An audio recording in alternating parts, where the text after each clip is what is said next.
ओम शांति। आज 20 जुलाई 2024 के ईश्वरी मधुर महावाक्य सुनते हैं। मीठे बच्चे, माया रावण के संग में आकर तुम भटक गए। पवित्र पौधे अपवित्र बन गए, अब फिर पवित्र बनो। आज की मुरली से प्रश्न है, हर एक बच्चे को अपने ऊपर कौन सा वंडर लगता है? बाप को बच्चों पर कौन सा वंडर लगता है?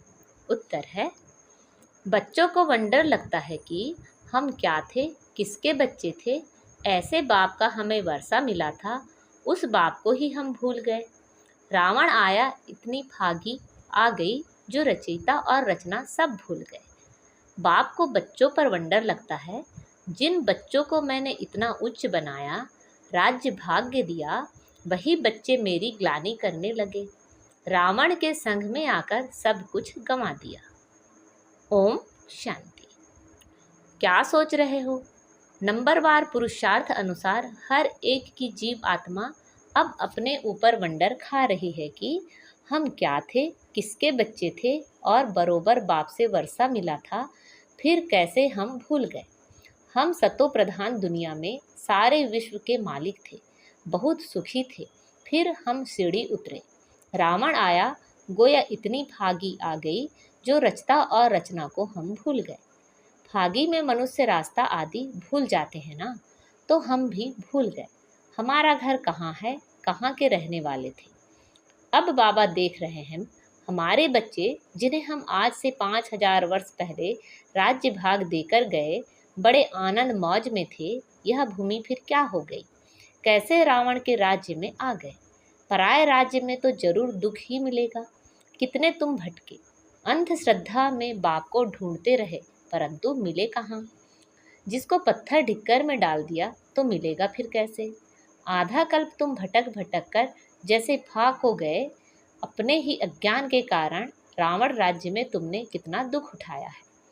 भारत भक्ति मार्ग में कितना गरीब बन गया है। बाप बच्चों की तरफ देखते हैं तो ख्याल होता है भक्ति मार्ग में कितना भटके हैं। आधा कल्प भक्ति की है, किस लिए? भगवान से मिलने के लिए। भक्ति के बाद ही भगवान फल देते हैं। क्या देते हैं वह तो कोई जानते नहीं, बिल्कुल बुद्धू बन गए हैं। यह सब बातें बुद्धि में आनी चाहिए। हम क्या थे, फिर कैसे राज्य भाग करते थे, फिर कैसे सीढ़ी नीचे उतरते उतरते रावण की जंजीरों में बंधते गए। अपरम अपार दुख थे।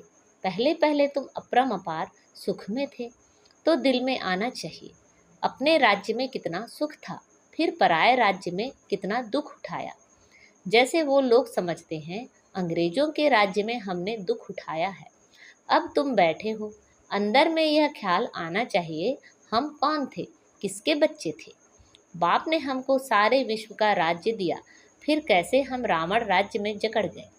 कितने दुख देखे, कितने गंदे कर्म किए। सृष्टि दिन प्रतिदिन गिरती ही गई है। मनुष्यों के संस्कार दिन प्रतिदिन क्रिमिनल होते गए हैं, तो बच्चों को स्मृति में आना चाहिए। बाप देखते हैं यह पवित्र पौधे थे, जिसको राज्य भाग दिया, वह फिर मेरे ऑक्यूपेशन को ही भूल गए। अब फिर तुम तमो प्रधान से सतो प्रधान बनना चाहते हो तो मुझ बाप को याद करो, तो सब पाप कट जाएं। परंतु याद भी नहीं करते। घड़ी घड़ी कहते हैं बाबा हम भूल जाते हैं। अरे तुम याद नहीं करेंगे तो पाप कैसे कटेंगे? एक तो तुम विकारों में गिर पतित बने और दूसरा फिर बाप को गाली देने लगे। माया के संग में तुम इतना गिर पड़े, जो जिसने तुमको आसमान में चढ़ाया उनको ढिक्कर भित्तर में ले गए। माया के संग में तुमने ऐसा काम किया है। बुद्धि में आना चाहिए ना, एकदम पत्थर बुद्धि तो नहीं बनना चाहिए। बाप रोज रोज कहते हैं मैं फर्स्ट क्लास पॉइंट तुमको सुनाता हूँ।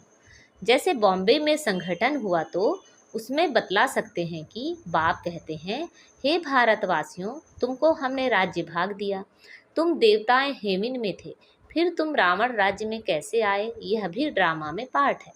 तुम रचता और रचना के आदि मध्य अंत को समझो, तब उच्च पद पा सको। और मेरे को याद करो तो तुम्हारे विकर्म विनाश हो। यहाँ भल सब बैठे हैं, फिर भी किसी की बुद्धि कहाँ, किसी की बुद्धि कहाँ है। बुद्धि में आना चाहिए हम कहाँ थे, अब हम पराये रावण राज्य में आकर पड़े हैं, तो कितने दुखी हुए हैं। हम शिवालय में तो बहुत सुखी थे, अब बाप आए हैं वेश्यालय से निकालने, तो भी निकलते ही नहीं। बाप कहते हैं तुम शिवालय चलेंगे, फिर वहाँ यह विष नहीं मिलेगा, यहाँ का गंदा खान पान नहीं मिलेगा। यह तो विश्व के मालिक थे ना, फिर यह कहाँ गए? फिर से अपना राज्य भाग्य ले रहे हैं, कितना सहज है। यह तो बाप समझाते हैं, सब सर्विसेबल नहीं होंगे, नंबरवार राजधानी स्थापन करनी है, जैसे 5,000 वर्ष पहले की थी। सतो प्रधान बनना है। बाप कहते हैं यह है तमो प्रधान पुरानी दुनिया, एक्यूरेट पुरानी जब होगी तब तो बाप आएंगे ना। बाप बिगर तो कोई समझा ना सके। भगवान इस रथ द्वारा हमको पढ़ा रहे हैं, यह याद रहे तो भी बुद्धि में ज्ञान हो, फिर औरों को बताकर आप समान भी बनाएं। बाप समझाते हैं पहले तो तुम्हारे क्रिमिनल कैरेक्टर्स थे जो मुश्किल सुधरते हैं। आँखों की क्रिमिनलिटी निकलती नहीं है, एक तो काम की क्रिमिनलिटी, वह मुश्किल छूटती है, फिर साथ में 5 विकार हैं। क्रोध की क्रिमिनलिटी भी कितनी है, बैठे बैठे भूत आ जाता है, यह भी क्रिमिनलिटी हुई, सिविलाइज्ड तो नहीं हुई। नतीजा क्या होगा? 100 गुना पाप चढ़ जाएगा, घड़ी घड़ी क्रोध करते रहेंगे। बाप समझाते हैं तुम अभी रावण राज्य में तो नहीं हो ना, तुम तो ईश्वर के पास बैठे हो, तो इन विकारों से छूटने की प्रतिज्ञा करनी है। बाप कहते हैं अब मुझे याद करो, क्रोध मत करो। 5 विकार तुमको आधा कल्प गिराते आए हैं, सबसे उच्च भी तुम थे, सबसे जास्ती गिरे भी तुम हो। इन 5 भूतों ने तुमको गिराया है। अब शिवालय में जाने के लिए इन विकारों को निकालना है। इस वेश्यालय से दिल हटाते रहो, बाप को याद करो तो अंतमति सो गति हो जाएगी। तुम घर में पहुंच जाएंगे और कोई यह रास्ता बता नहीं सकते। भगवान वाच, मैंने तो कभी भी कहा नहीं है कि मैं सर्वव्यापी हूँ। मैंने तो राजयोग सिखाया और कहा तुमको विश्व का मालिक बनाता हूँ, फिर वहाँ तो इस नॉलेज की दरकार ही नहीं रहती।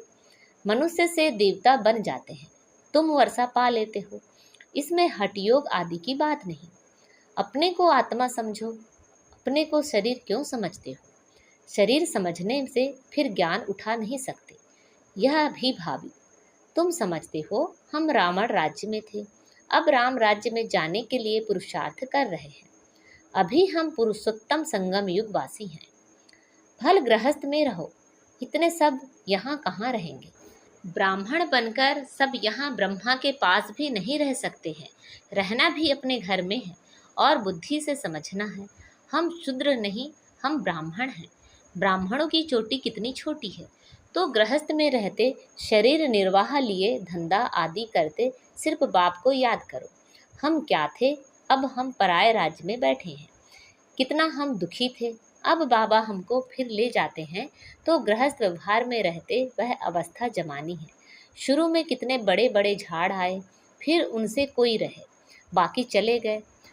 तुम्हारी बुद्धि में है हम अपने राज्य में थे, फिर अभी कहाँ आकर पड़े हैं, फिर अपने राज्य में जाते हैं। तुम लिखते हो, कहते हो बाबा फलाना बहुत अच्छा रेगुलर था, फिर आते नहीं। नहीं आते हैं तो गोया विकार में गिरे, फिर ज्ञान की धारणा हो ना सके। उन्नति के बदले गिरते गिरते पाई पैसे का पद पालेंगे। कहाँ राजा, कहाँ नीच पद। भल सुख तो वहाँ है ही, परंतु पुरुषार्थ किया जाता है उच्च पद पाने का। बड़ा मर्तबा कौन पा सकते हैं, यह तो सभी समझ सकते हैं। अभी सब पुरुषार्थ कर रहे हैं। किंग महेंद्र भोपाल के भी पुरुषार्थ कर रहा है, वह किंग तो पाई पैसे के हैं, यह तो सूर्यवंशी राजधानी में जाने वाला है। पुरुषार्थ ऐसा हो जो विजयमाला में जा सके। बाप बच्चों को समझाते हैं, अपने दिल में जांच करते रहना है। हमारी आंखें कहाँ क्रिमिनल तो नहीं होती है, अगर सिविलाइज्ड हो जाए तो बाकी क्या चाहिए। भल विकार में नहीं जाएंगे, परंतु कुछ ना कुछ आंखें धोखा देती रहती है। नंबर 1 है काम। क्रिमिनल आई बड़ी खराब है, इसलिए नाम ही है क्रिमिनल आइज्ड। सिविल आइज्ड बेहद का बाप बच्चों को जानते तो है ना, यह क्या कर्म करते हैं, कितनी सर्विस करते हैं। फलाने की क्रिमिनल आइज अभी तक गई नहीं है, अभी तक ऐसे गुप्त समाचार आते हैं। आगे चल और भी एक्यूरेट लिखेंगे, खुद भी फील करेंगे हम तो इतना समय झूठ बोलते गिरते आए हैं।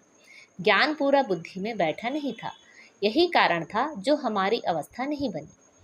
बाप से हम छिपाते थे, ऐसे बहुत छिपाते हैं। सर्जन से 5 विकारों की बीमारी छिपानी नहीं है, सच बताना चाहिए।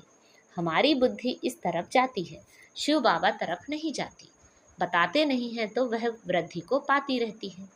अब बाप समझाते हैं, बच्चे देही अभिमानी बनो, अपने को आत्मा समझो। आत्मा भाई भाई है। तुम कितने सुखी थे जब पूज्य थे, अब तुम पुजारी दुखीपन पड़े हो। तुमको क्या हो गया? सब कहते हैं यह गृहस्थ आश्रम तो परंपरा से चला आया है। क्या राम सीता को बच्चे नहीं थे? लेकिन वहाँ विकार से बच्चे नहीं होते। अरे वह तो है ही संपूर्ण निर्विकारी दुनिया। वहाँ भ्रष्टाचार से पैदाइश नहीं होती, विकार नहीं था। वहाँ यह रावण राज्य होता ही नहीं, वह तो राम राज्य है। वहाँ रावण कहाँ से आया? मनुष्यों की बुद्धि बिल्कुल चट खाते में है। किसने की? मैंने तुमको सतो प्रधान बनाया था, तुम्हारा बेड़ा पार किया था। फिर तुमको तमो प्रधान किसने बनाया? रावण ने। यह भी तुम भूल गए हो। कहते हैं यह तो परंपरा से चला आता है। अरे परंपरा कब से? कोई हिसाब तो बताओ। कुछ भी समझते नहीं। बाप समझाते हैं, तुमको कितना राज्य भाग देकर गए। तुम भारतवासी बहुत ही खुशी में थे और कोई था ही नहीं। क्रिश्चियन भी कहते हैं पैराडाइज था। चित्र भी देवताओं के हैं, उनसे कोई पुरानी चीज़ तो है नहीं। पुराने ते पुराने यह लक्ष्मी नारायण होंगे या इन्हों की कोई वस्तु होगी। सबसे पुराने ते पुराना है श्री कृष्ण। नए से नया भी श्री कृष्ण था। पुराना क्यों कहते? क्योंकि पास्ट हो गया ना। तुम ही गोरे थे फिर सावरे बने। सावरे कृष्ण को भी देखकर बड़ा खुश होते हैं। झूले में भी सावरे को झुलाएंगे। उनको क्या पता कि गोरा कब था। कृष्ण को कितना प्यार करते हैं। राधे ने क्या किया? बाप कहते हैं तुम यहाँ सत्य के संग में बैठे हो, बाहर कुसंग में जाने से फिर भूल हो जाते हैं। माया बड़ी प्रबल है, गज को ग्राह हप कर लेते हैं। ऐसे भी हैं, अभी भागे की भागे। थोड़ा भी अपना अहंकार आने से और ही सत्यानाश कर लेते हैं। बेहद का बाप तो समझाते रहेंगे, इसमें फंक नहीं होना चाहिए। बाबा ने ऐसे क्यों कहा? हमारी इज्जत गई। अरे इज्जत तो रावण राज्य में चट हो ही गई है। देह अभिमान में आने से अपना ही नुकसान कर देंगे, पद भ्रष्ट हो पड़ेगा। क्रोध लोभ भी क्रिमिनल आई है। आँखों से चीज देखते हैं तब तो लोभ होता है। बाप आकर अपना बगीचा देखते हैं, किस किस किस्म के फूल हैं। यहाँ से जाकर फिर उस बगीचे में फूलों को देखते हैं। शिव बाबा को फूल भी बरोबर चढ़ाते हैं। वह तो है निराकार चैतन्य फूल। तुम अभी पुरुषार्थ कर ऐसा फूल बनते हो। बाबा कहते हैं मीठे मीठे बच्चों, जो कुछ बीता उसको ड्रामा समझो। सोचो नहीं कितनी मेहनत करते हैं, होता तो कुछ नहीं, ठहरता नहीं। अरे प्रजा भी तो चाहिए ना। थोड़ा भी सुना तो वह प्रजा हो गई। प्रजा तो ढेर बननी है। ज्ञान कभी विनाश को नहीं पाता है। एक बार सुना शिव बाबा है तो भी बस प्रजा में आ जाएंगे। अंदर में तुम्हें यह स्मृति आनी चाहिए, हम जिस राज्य में थे वह फिर से अब पा रहे हैं। उसके लिए पूरा पुरुषार्थ करना चाहिए। बिल्कुल एक्यूरेट सर्विस चल रही है। अच्छा, मीठे मीठे से लदे बच्चों प्रति माता पिता बाप दादा का याद प्यार और गुड मॉर्निंग। रूहानी बाप की रूहानी बच्चों को नमस्ते। हम सब रूहानी बच्चों की रूहानी माता पिता बाप दादा को याद प्यार गुड मॉर्निंग और नमस्ते। आज की मुरली से धारणा के लिए मुख्य सार है, शिवालय में जाने के लिए इन विकारों को निकालना है। इस वेश्यालय से दिल हटाते जाना है।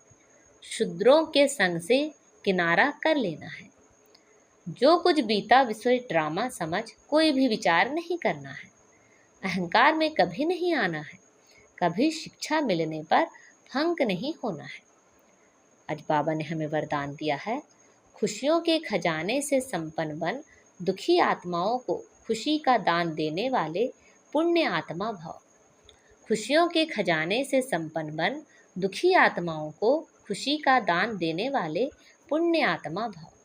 इस समय दुनिया में हर समय का दुख है और आपके पास हर समय की खुशी है। तो दुखी आत्माओं को खुशी देना यह सबसे बड़े से बड़ा पुण्य है। दुनिया वाले खुशी के लिए कितना समय संपत्ति खर्च करते हैं और आपको सहज अविनाशी खुशी का खजाना मिल गया। अब सिर्फ जो मिला है उसे बांटते जाओ। बांटना माना बढ़ना। जो भी संबंध में आए वह अनुभव करे कि इनको कोई श्रेष्ठ प्राप्ति हुई है जिसकी खुशी है। आज का स्लोगन है, अनुभवी आत्मा कभी भी किसी बात से धोखा नहीं खा सकती, वह सदा विजयी रहती है। अनुभवी आत्मा कभी भी किसी बात से धोखा नहीं खा सकती, वह सदा विजयी रहती है। अच्छा, ओम शांति।